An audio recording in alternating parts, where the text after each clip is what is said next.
the adapter plate out, laying on the floor there, and we have the ball that the clutch fork pivots on right there, and it is broke off. I believe the ball's broke off the bolt, which is bolted on with this, and now I'm getting ready to back that other and see what our situation is. I see the clutch going down over there.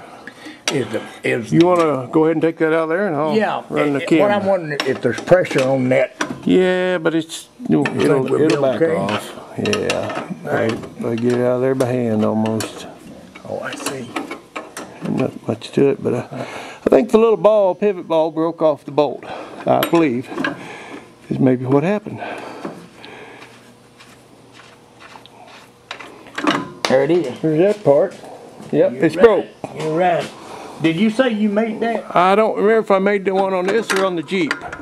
There's the fork, and that's just a little fiber job that runs on that throat bearing. Yeah, there it is. There it is, right there. There it is. Does that come out of there? Well, yeah, it's got a keeper. Okay. We're going to have to get over here on the bench and. Yep. All right. Well, we'll operate on that. There it is. There it is. Good deal.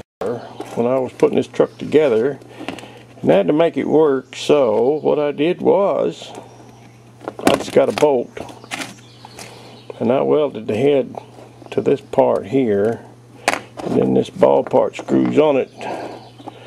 And I can't do that with one hand, but I don't have my tripod out here with me. But anyway, that thread's in there, and I had done that before, and that bolt snapped off over some time.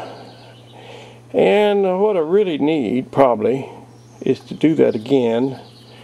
Cut that off and weld this on there. But I need a grade 8 bolt. That's what happened. That little bolt just snapped off, and here it is. I drilled it out, and it just spun right out of there. But this is what I had before, and I'm going to redo that. But I think it'd be worth my time and money and energy to go to town and get a grade 8 bolt to put in there, something that'll hold up. So we'll go from there.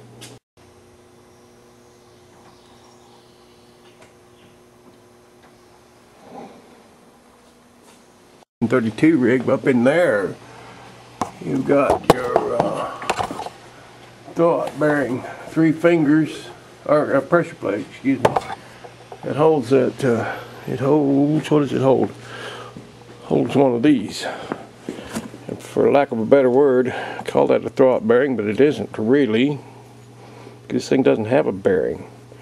And here's the fork, and then there's a fiber, like clutch or brake fiber material on this, and it's in pretty good shape yet because it's got grooves here, and that's how you know it's wore out when you get down past those grooves. It's time to change that out or have it rebuilt or whatever they do. And this was this rides up against that on your pressure plate, and then that pushes in and releases the clutch.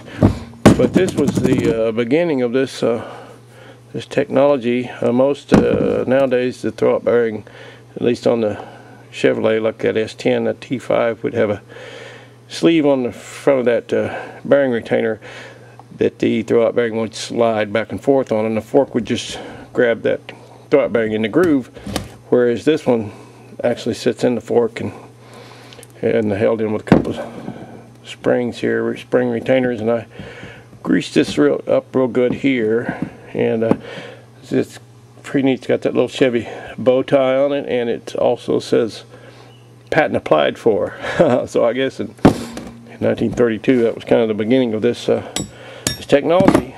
So anyway, well, that's how that works. It rides on the pressure plate, this rides against that, but it doesn't spin, so there's really not a whole lot of wear on that because it's just in and out. And if your clutch is adjusted right, it would not ride up against that. I think it would be released all the way.